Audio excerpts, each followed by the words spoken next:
to, and I call the member for Hughes. Thank you, Deputy Speaker, and I'm pleased that you're in the chair while I make this contribution to this debate. Firstly, I'd note for anyone watching a recording of this that I'm speaking in the Australian Federal Parliament, and my speech here is protected by the Parliamentary Privileges Act, which goes back to the Bill of Rights of 1688. And I have free speech to say what I'm about to say, and it should not be impeached or questioned outside of this Parliament. For to do so is a breach of our Parliamentary Privileges Act. In relation to the Industry, Research and Development Amendment, Industry, Innovation and Science Bill, I note that the member for Chifley has moved an amendment, and the member for Chifley's amendment is that all words after that be omitted, with the view of substituting the following words. Whilst not declined to give the bill a second reading, the House 1 notes the jobs and economic growth generated from a robust innovation ecosystem, and 2, condemns the coalition government for its continued failure to back Australian industry and innovation, particularly to deal with challenges arising from the pandemic. Mr. Speaker, I rise in support of the member for Chifley's bill. And I note his comments also that he says Australia is home to many incredible companies and firms, but our innovative ideas languish with one of the lowest start-up formation rates in the world. We've got to be more ambitious. We've got to commit ourselves to bring more great Australian ideas to the global market. Well, I'd like to give an example of that, and also to give an example of why I support the member for Chifley's amendment. Deputy Speaker, in April last year, Monash University conducted a study which they published the results from, and I'd like to quote directly from Monash University's press release.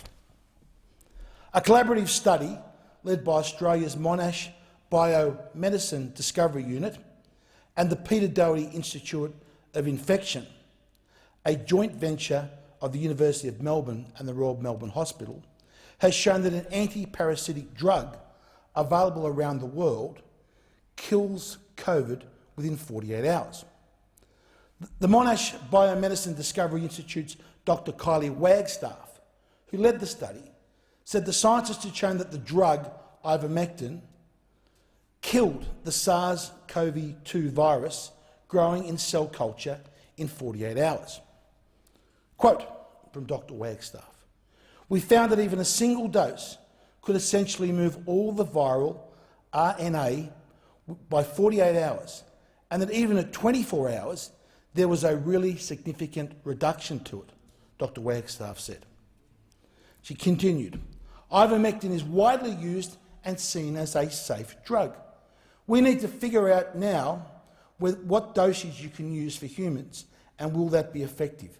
That is the next step." Now, of course, Deputy Speaker, I'm sure you, more than anyone, know something being tested in vitro in a test tube is a long, long way for showing that it's effective in humans. Well, Deputy Speaker, after Australia's Dr. Wagstaff's discovery, Australia's internationally renowned Professor Barodi, I said internationally renowned, he was a physician with four... Order.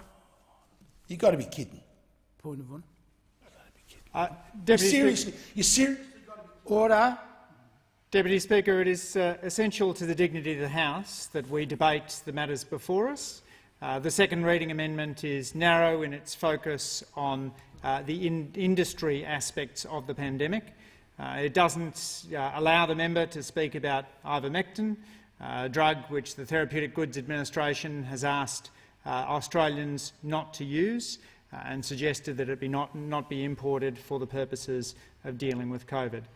Questions such as these are clearly outside the issues that are before the House. The member has many other opportunities to raise questions such as this. He might make a 90-second statement. He might speak on the. I think the appropriate action is to request that the member be relevant. Thank you, Deputy Speaker. Just on the relevance rule, let's be very clear what this amendment says. Condemns the coalition government for its continued failure to back Australian industry and innovation and to deal with the challenges arising from the pandemic. That is exactly what I am speaking about. You come into this chamber and want to silence debate on one of the most important issues ever facing our country. Shame on you down there at the desk, member for Fenner or wherever you're from. It is absolutely crystal clear that what I am debating is directly relevant to this bill. And how dare you stand up and try and silence debate in the House because of some ideological view that you may have. I am directly talking about the government's continued failure to back Australian industry and innovation, and I am talking about an Australian innovation that we have let slip through our fingers. That's what I've been talking about, which is that directly 100% relevant to this bill. Point of order. Point of order, Deputy Speaker. The question here is not. Excuse me. What is the point of order? Relevance, Deputy Speaker. The question here is not the efficacy of Ivermectin, which Anthony Fauci has warned against and the Therapeutic Goods Administration has warned against. It is the member's need to be relevant to matters before the House. He can debate this in other forums.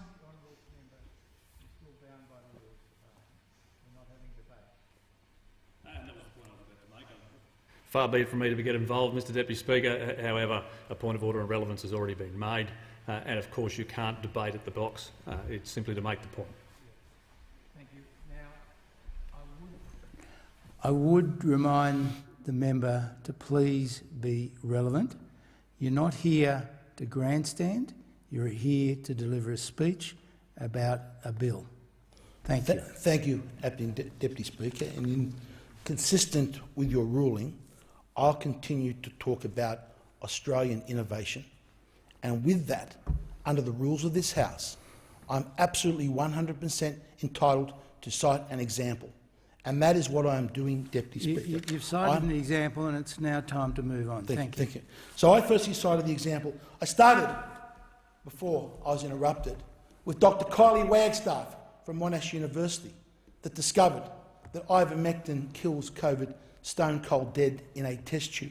I then went on to talk about Australia's research and innovation with Australia's Professor Tom Borody, someone with experience in innovation and research, an internationally regarded physician with 4 FDA-approved drugs on the US and Australian markets, who is famous for developing the triple therapy that cured peptic ulcers, saving more than 18,000 lives just in Australia and millions internationally.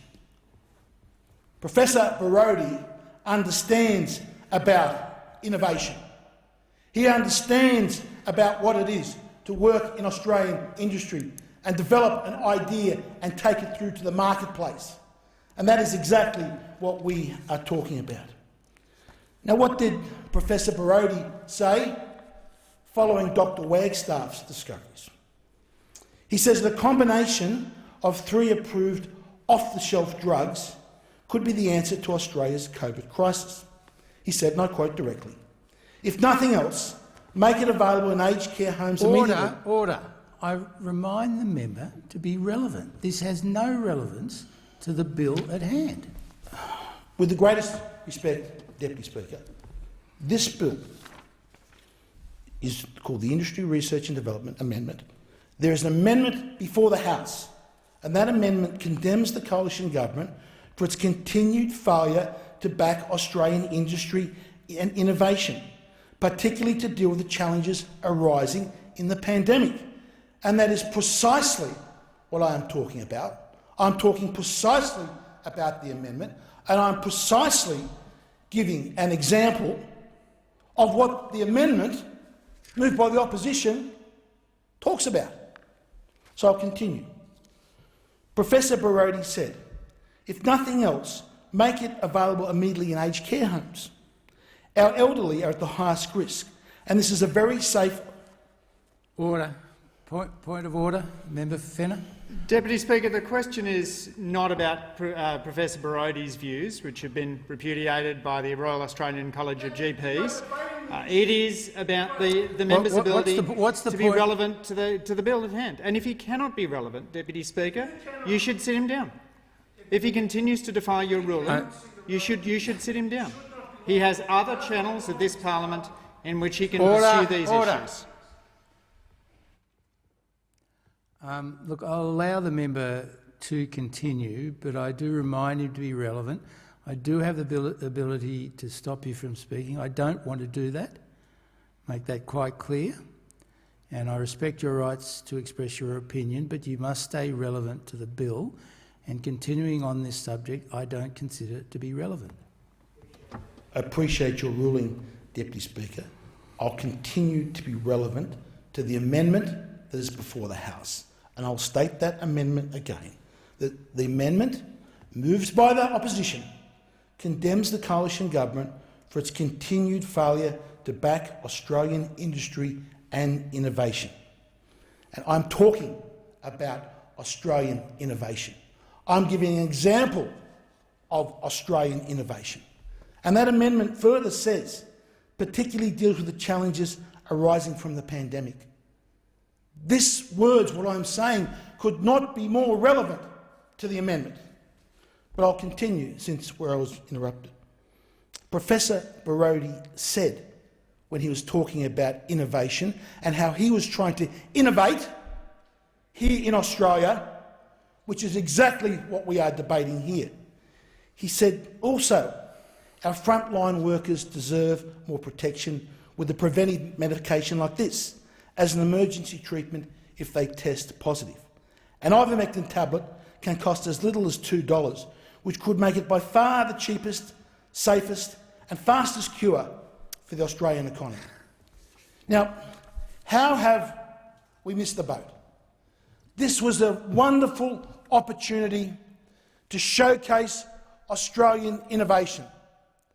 This could have been known as the Australian treatment around the world. And just have a look at some of the success that it has had around the world. We've all seen the stories out of India of how terrible COVID affected India.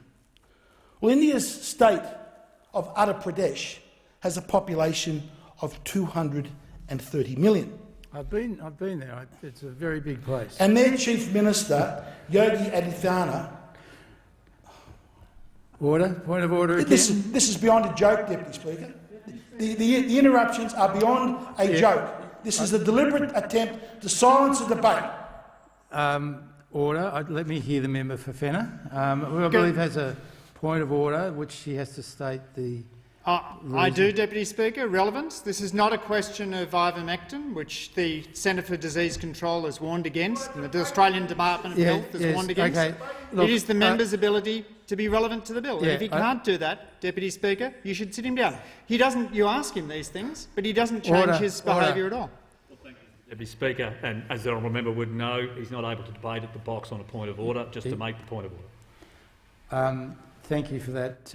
Yes, I don't think there is room for debate about the issues that the member for Hughes is raising. He's entitled to put his point of view, and is as relevant as I suspect as he's going to be. So I'd like you to continue.